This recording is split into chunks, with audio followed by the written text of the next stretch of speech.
Position eliminated. Security will escort you, he said without looking up, like he was ordering his lunch instead of gutting 14 years of my life. The chair I'd sat in every morning at 6:42 a.m., the one nobody dared touch because they knew I was always the first one in, was now just dead furniture in a room I'd built from dust and duct tape. Robert didn't even flinch when he slid the termination folder across the table. No apology, no recognition, just checkbox cruelty in a Brioni suit. Like my work, my patents, my structure didn't exist outside some spreadsheet he barely understood. I didn't blink. Just stood, reached into the inner pocket of my gray wool coat, and pulled out a binder thick enough to make a thud when it hit the table. Black leather, raised lettering, contingency protocols across the spine in silver foil. Let's make sure we do this correctly, I said evenly. He glanced at it like it was a menu I'd left behind. Had no idea what he'd just triggered. And I know most of you are just listening while you cook, drive, or pretend not to eavesdrop in your cubicle. But if this moment grabbed you, if you've ever been blindsided like that, hit the like button and subscribe. It really helps us keep telling these stories. Otherwise, they'll just keep firing people like us without ever learning why that was the worst mistake of their quarter. I walked out of that room escorted by a man half my age who looked more nervous than I did. The lobby hadn't changed. Same glass sculpture, same click-clack echo of heels on tile. But something inside me had snapped into place. Not out of rage, not even sadness, just precision.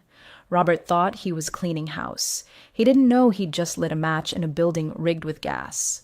What they never bothered to ask, what HR and the new regime never took 5 minutes to Google, was who actually owned what they were parading around.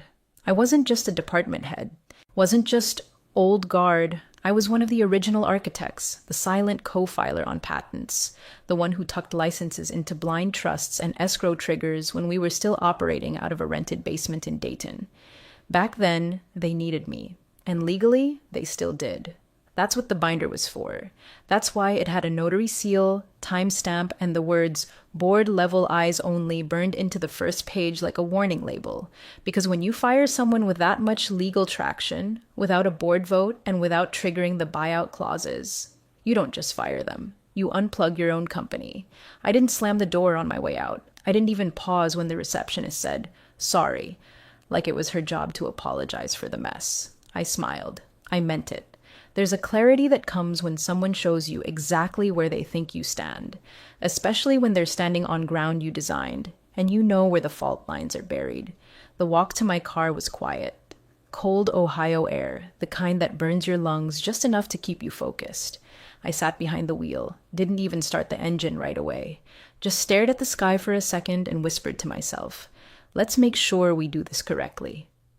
I wasn't talking to Robert, or the board. I was talking to every piece of protocol I'd drafted, every clause I'd hidden beneath 10 pages of boilerplate, every overlooked email confirming my standing. I was talking to the server timestamps, the license expirations, the kill switches that only responded to my biometric keys. They wanted a new year reset? They were about to get one. Only it wouldn't be a motivational LinkedIn post or some vision board garbage. It would be a legal, structural, and operational reset so severe the PR team would be writing apology letters in their sleep. Because the system, my system, was ticking down and they didn't even hear it. And the worst part? I warned them. In my own quiet way, I warned them for years. But men like Robert think silence means weakness. That the woman taking notes in the back doesn't know how to write the playbook. That they can gut the heart of a company and not bleed from it. He fired me like I was nobody. But I wasn't nobody. I was the system. They thought I was just another leftover, some old operations fossil they could dig out and discard like expired printer toner. They saw gray in my hair and assumed it meant obsolescence. But what they failed to understand was this. You don't get to erase a foundation by repainting the walls. When I say I built the system, I don't mean I managed it. I mean I designed it. from the first line of code that routed our supply chain to the last clause buried in our partnership bylaws. While the founders were out chasing seed rounds and schmoozing venture capitalists with bad coffee and big promises, I was the one doing the actual architecture. I was the one who registered the intellectual property under a dual holder trust. I was the one who set up escrow triggers that required biometric confirmation on any licensing transfer. They could swap out the logo. Hell, they did. Last July, Robert proudly announced the rebrand. New name, new vision, new leadership. Toasted it with lukewarm champagne in a room full of people who didn't notice the servers were still pulling the same data from my original schema. The rebrand didn't erase me. It disconnected the system from its own legal heartbeat. Because you can't just rename your way out of licensing law, and you sure as hell can't eliminate a stakeholder with a controlling interest that matured exactly 60 days before you fired her. I kept the paperwork. Not just the basics. Everything. The signed documents, the time-stamped metadata, the receipt from the Delaware Division of Corporations, where my majority silent stake was recorded under a parent entity they didn't even know I controlled. You want to talk due diligence? I wrote the checklist they never read. There was a clause in the original founding agreement, Clause 22F, but the real weapon was hidden in the companion file. Clause 7.4b, affectionately known in my notebook as the "oh shit" button. It was designed for exactly one scenario: involuntary termination of a founding partner without board consent. The penalty? All licenses revert. All contracts requiring founder approval become void, and the company loses access to any proprietary systems I architected, which, in their case, was all of them. But they didn't read the fine print. They didn't even ask legal to check. Robert thought firing me would be a clean break. He didn't realize he was stepping into a legal minefield with clown shoes on. My stake had sat silent for over a decade. I never threw my weight around, never forced votes, never demanded more than what I'd earned. That was my advantage. Invisibility. They never see you coming when they think you don't matter. But now? That silence was a bomb with a timer already ticking. Robert kept waving around his MBA like it was a sword. But this wasn't business school. This was war. And I'd been fortifying every inch of the battlefield while he was out giving keynotes about agile disruption. You don't inherit a company and assume you own it just because the Wi-Fi connects. You don't mock the infrastructure when you don't know where the wiring runs. And you don't try to delete the one person who wrote the root access commands by hand. I watched them gut the old departments, restructure titles, rename systems. I let them think they were innovating. Meanwhile, the licensing certificate still bore my original credentials, embedded under hash-locked protocols that would expire automatically if my partner role was terminated without board review. Guess what HR forgot? There's a reason I smiled when I dropped the binder on the table, because I knew what was coming next. They didn't. Not yet. But the clock had already started. Clause 18C was never meant to be flashy. Just a single sentence in a sea of legal sludge, buried 12 pages deep in an appendix no executive ever read unless their lawyer shoved it under their nose with a red pen. But I knew exactly where it lived. I wrote it. Slipped it in during the second year of operations when we brought on outside investors and everyone was too busy high-fiving their Series B to notice what the founding partner override protections actually said. It read simply, if partner is involuntarily removed without board consent, all asset licenses and IP transfer rights revert to the original holding entity. Sounds dry, right?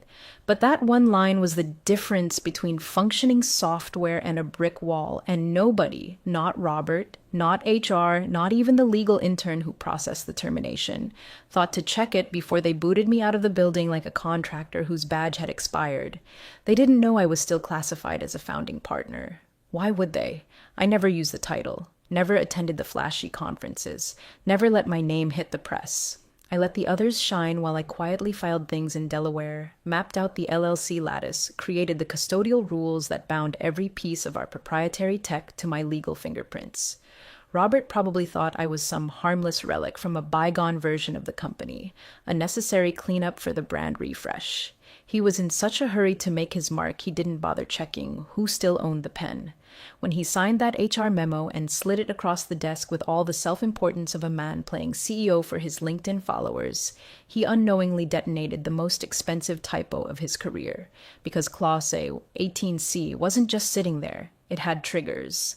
The moment the system registered my removal, and it did because I had built an auto-notification protocol tied to internal HR activity, the reversion process began. At 1:17 p.m., the licensing server received a signal from my holding company's secure endpoint. At 2:02 p.m., the active IP license on our proprietary trading algorithm was flagged as expired. At 2:45 p.m., revocation paperwork was automatically filed with the Delaware Division of Corporations. And at exactly 3:00 p.m. Eastern Standard Time, every active deployment of the algorithm was cut off. No warning, no grace period, just a clean, irreversible termination of access. The board didn't know yet, the investors didn't know yet, but I knew. And I knew Robert had booked a live demo with our largest institutional client, complete with press attendance, client reps, and a real-time data walkthrough. Scheduled for 3:15 p.m., he was going to stand on stage in front of a 15-foot LED screen and walk through our live, adaptive, patent-pending platform. Except it wasn't going to be live. Because that tech, that heartbeat of the company, that was mine. Not figuratively, not emotionally, legally. My hands were still shaking a little as I stepped out of the notary office and dropped the final confirmation envelope into the FedEx bin. But not from fear. It was adrenaline. The kind you get when every piece falls into place exactly as you planned, and all you have to do now is wait. Robert wanted to make a scene, wanted to impress people, wanted to paint me as obsolete. Fine. Let him have his spotlight. Let him walk on stage with confidence, charm, and a three-piece suit tailored to hide the fact that the system he was about to show off was already dead. They say revenge is sweet. This wasn't revenge. This was structure. The press badges glinted like little vanity mirrors under the track lighting. The champagne was already flowing, cheap and warm, poured into fluted glasses that looked fancy if you didn't tilt them too far. Everything about the event screamed overcompensation, from the rented LED backdrop looping branded animations to the way Robert kept adjusting his cufflinks like he was waiting for someone to applaud his wrist. Clients from 3 countries were flown in for this. Legacy banks, boutique funds, high-roller investors with suits that cost more than my old department's annual budget. They packed into the presentation hall like they were attending a product launch, not a funeral in slow motion. Robert walked on stage like he was hosting a TED Talk. "Welcome, welcome," he said, voice mic'd and polished. "We've been building toward this moment for the past year. What you're about to see is our real-time adaptive trading algorithm in action. Live data, live learning, proprietary strategy built for the future." The screen behind him pulsed to life. Charts, graphs, numbers, all of it fake. Not in the sense that it wasn't once real, but because every frame was cached, static. Data snapshots from hours earlier, frozen in time like wax fruit on a corporate buffet table. What Robert didn't know, what none of them knew, was that at 14:59:59 the system had flipped itself into read-only mode. Every back-end query, every real-time call to the core engine was now quietly being rejected, because the license that powered the core system, the algorithm they loved to brag about, the one they dressed up in jargon for investor decks, had expired at precisely 15:00. Not due to a bug, not from an outage, but because that's what the clause dictated. They were walking around the showroom floor bragging about a luxury vehicle they no longer had the keys to. In the back row, someone from Sycamore Holdings, one of our more vocal investors, leaned forward, squinting at the screen. "Why isn't the volatility index moving?" she asked, nudging the analyst beside her. The analyst shrugged, then typed something on his laptop. He frowned. That was the first crack. I wasn't there in person. I didn't need to be. I had access to every diagnostic panel, every call log, every failed API request streaming into my secure server in real time. The back-end activity dropped to 0 at 15:02. The system was still online, but deaf, blind, unresponsive, like a mannequin dressed for a meeting it could no longer attend. Robert kept talking, oblivious. "You'll see the engine adapt its risk tolerance dynamically," he said, gesturing at a heat map that hadn't changed color in 2 minutes. No one clapped this time. Another client whispered, "Is this live?" Someone in the tech support wing, probably the only guy who'd ever met me, started typing faster. I imagined the cold sweat forming under Robert's designer shirt, the hitch in his breath when he looked back at the screen and realized the numbers were exactly the same as when he'd started speaking. The music looping from the speakers sounded increasingly absurd. At 15:01:11, one of the nodes triggered the fallback banner. It was supposed to activate only during a license breach. Red, bold, unmistakable. License invalid. Core engine offline. The lights dimmed slightly, just from the silence. No applause, no laughter. Just the mechanical whir of the AC and the hum of a room full of confused millionaires watching their money glitch on screen. Robert blinked at the monitor like it had betrayed him personally. He turned toward someone off stage and made a sharp motion. Now. But they couldn't fix it, because the system wasn't broken. It was gone, or rather, reverted, back to its rightful owner. Me. 3:01 p.m. on the dot. Every screen in the building froze like a dead fish in a glass tank. The red banner rolled out across every terminal like blood dripping over polished chrome. License invalid. Core engine offline. Users were booted instantly. Terminals logged them out without a whisper of warning. Dashboards, the crown jewel of every pitch meeting, locked mid-refresh. The heat maps turned cold. The algorithms flatlined. Every active client feed collapsed into a blank grid. For a second, nobody moved. Then, chaos. You could hear the silence first, that tight vacuum that sucks the air out of a room when the illusion ruptures. Then the murmurs. Then the voices. Then the phones. The institutional clients were the first to call, demanding to know why their interface showed no trades, no updates, no access. Investors checked their apps and saw the same red banner. Their dashboards were inert, blinking like a tombstone. Robert's voice cracked before it even rose. "Where's Ut? Get them in here, now." 4 people scrambled from the tech pit, wires tangled around their hips, eyes wide with panic. One of them tried logging into the admin panel. Access denied. He tried a fallback credential. Locked out. They didn't know that every credential issued under the post-rebrand operating agreement had been voided, not deleted, revoked. The contract's core verification path pointed back to the original licensing structure, under my holding company, sealed with biometric and key phrase authentication, which meant, unless they had my thumbprint and passphrase, they were typing into a void. "Why aren't you in yet?" Robert snapped at the lead engineer. "We don't have permission," she whispered. "I am the CEO." "That's not what the system says." Phones rang across every division. Email servers started bouncing internal messages. The intranet flagged license dependencies that were no longer recognized. The compliance dashboard threw a fatal error. The support queues exploded. Slack channels went dark. Then it happened. The second banner, not flashing, just there, calm, plain. To restore service, contact primary stakeholder.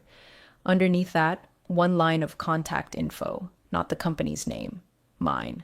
Well, technically, the name of my holding company, the one I'd set up 12 years ago, the one that held the original IP registrations, the code-base escrow, the biometric lock, and, most importantly, the licensing rights to the entire engine.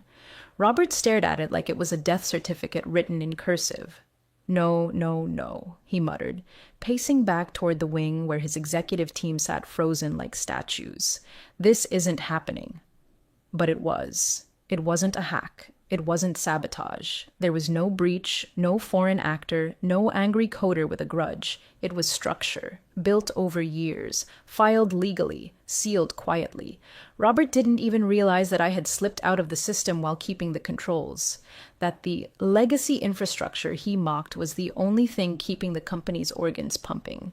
That every modernization they implemented was running through the backbone I installed. And now, that backbone had turned to bone.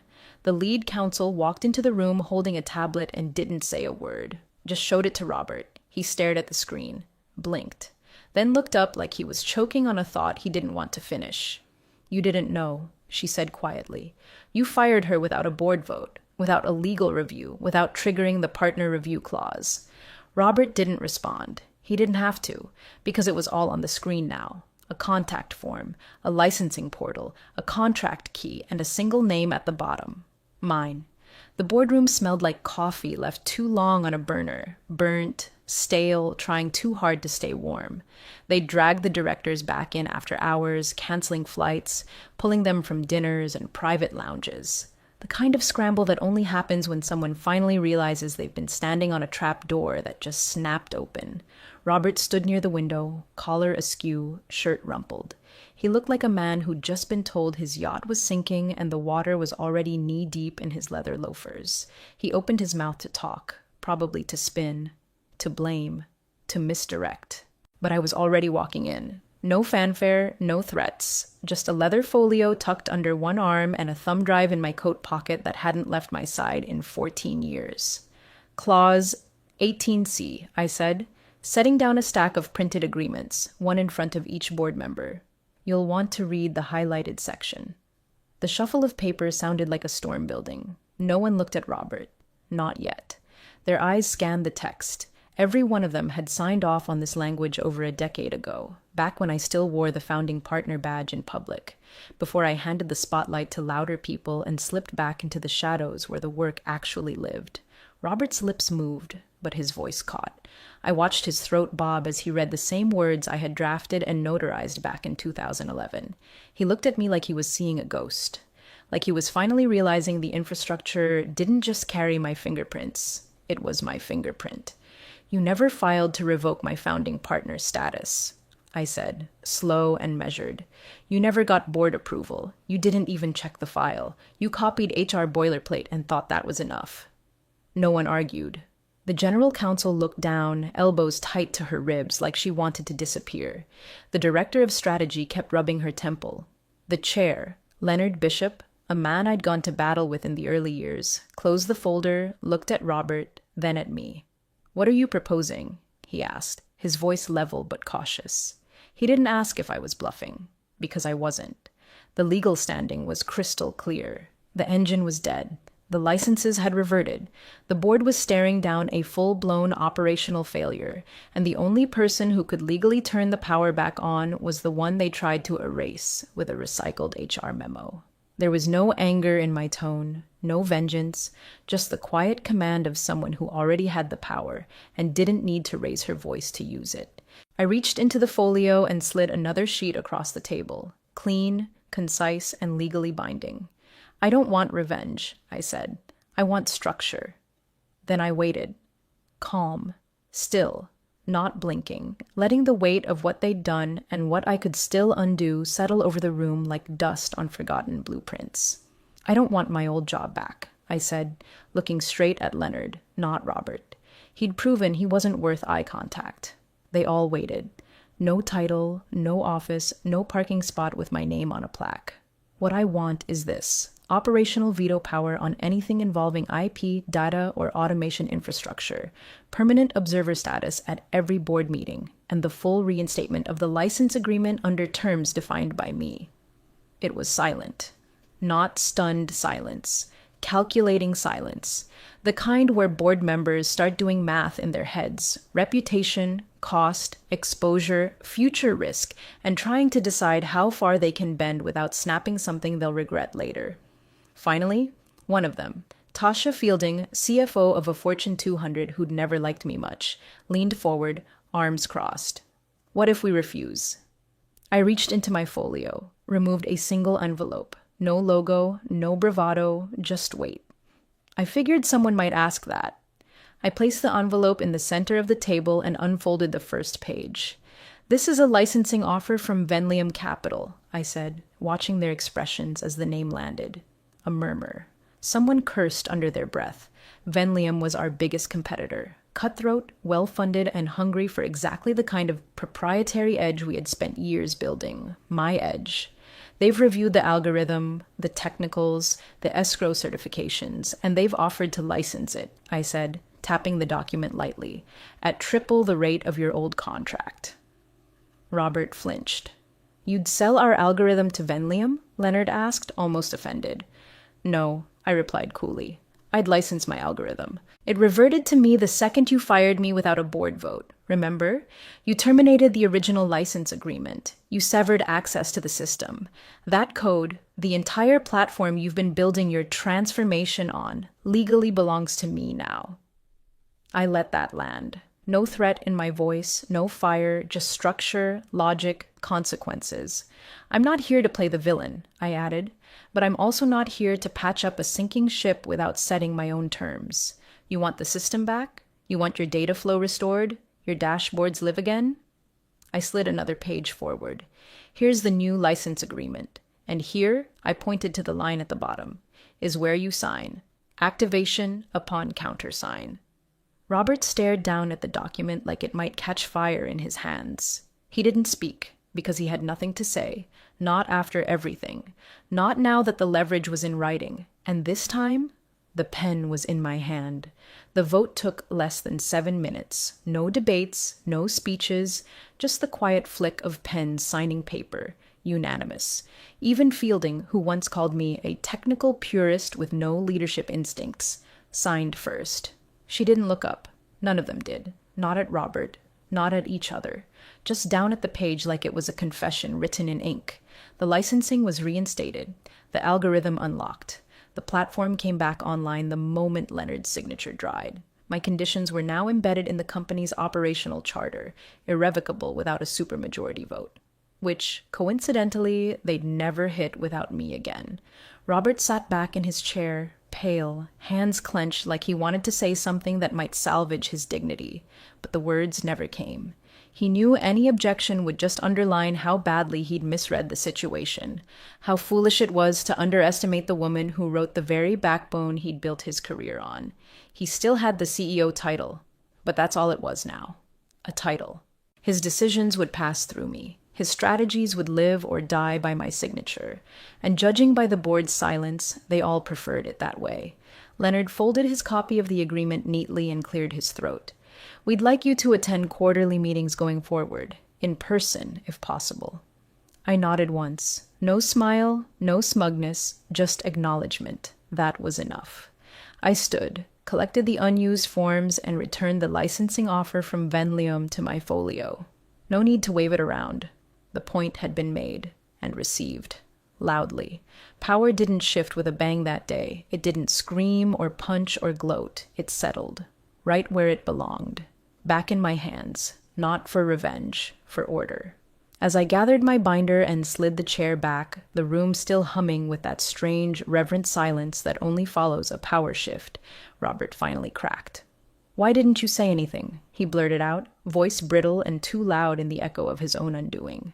I turned, slow and calm, one hand resting on the edge of the leather folio. He looked smaller than he ever had, not in stature, but in weight, like the costume of his authority had been peeled away, thread by thread, until nothing of it held shape anymore.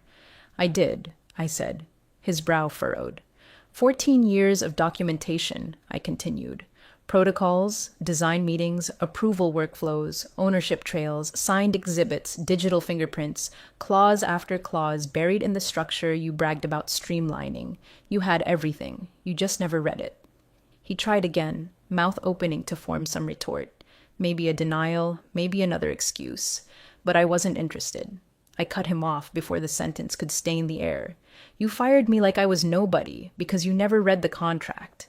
That landed harder than anything I'd planned, because he knew it was true, not just about the paperwork, about everything. He hadn't just overlooked a clause, he'd overlooked a person, the one who built the ground beneath his feet. And now that ground belonged to me again. I turned and walked to the door, the leather binder tight under my arm, the quiet rustle of signed paper trailing behind me like a victory parade only I could hear. The handle was cool in my palm. Behind me, no one spoke. Not even Leonard. As I stepped out into the hallway, I glanced back once, through the glass. The screens were coming alive again, one by one, dashboards rebooting, data streams refilling, systems syncing. Not because of Robert, because of me, because I wrote the keys, forged the lock, and decided today I'd open the door again. The company would run, but it would never run the same. Now it ran because of me, not for him.